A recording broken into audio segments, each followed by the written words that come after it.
Hi, welcome to the Midlight Synthesist. Let's get started. So a few days ago, Behringer announced their new MIDI controller slash step sequencer, the Swing. Sorry, wrong photo. Needless to say, the clear similarities and inspiration drawn from a very popular and well-loved MIDI controller have set the social media of the synth world ablaze, with many people claiming that Behringer just went too far on this one. So much so that a few people even thought that this might be a collaboration between the two companies, a way of bringing the Keystep to a wider audience by making it more affordable. However, this was quickly disproved when the CEO and co-founder of Arturia himself posted on a Facebook page. Here, he made it clear that this product is in no way a collaboration between Arturia and Behringer. I'd say his response was pretty even-tempered and actually very generous. He even cited Coco Chanel, saying that if you make something outstanding, you should be prepared for somebody copying it or drawing intense inspiration from it. In that aspect at least, Behringer pretty much cornered the market on well-made synth clones.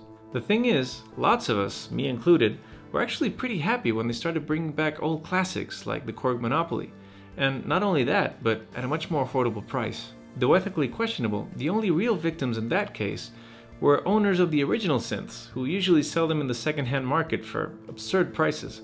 So I was actually rooting for them when they started down that line. So why did this launch outrage so many people, me included? First off, I think it's because we're talking about a product that is still very much in production. Not only that, but it's sort of like the unofficial, official MIDI controller for the synth community. I would actually think that it's pretty safe to say that out of 10 people who own MIDI controllers, 8 of them have owned or own a Keystep. It's an iconic piece of gear that, with all its pros and cons, has won the hearts of music lovers everywhere. If the Behringer Swing had been released just 5 years after the Keystep was discontinued, or even if it had significant upgrades in quality of life, this would be a completely different video. At least for me, what really grinds my gear about this is because of the appreciation that I have for Arturia as a company and the particular journey it's been on in the last couple of years. If you're a gearhead and you've been in this for quite a while, you might remember a time when Arturia wasn't as prestigious as it is now. Not so long ago, I can still remember the forums just being filled with people complaining about their keys breaking or, the pots and the knobs falling off. Not only that, but the customer service was just horrible. When the Matrix Brute came out, I remember clearly people stating on forums that they were hesitant to invest that much money in a product that they frankly didn't trust. But then Arturia managed to pull off something that few companies, if any, managed to pull off, and that is becoming better.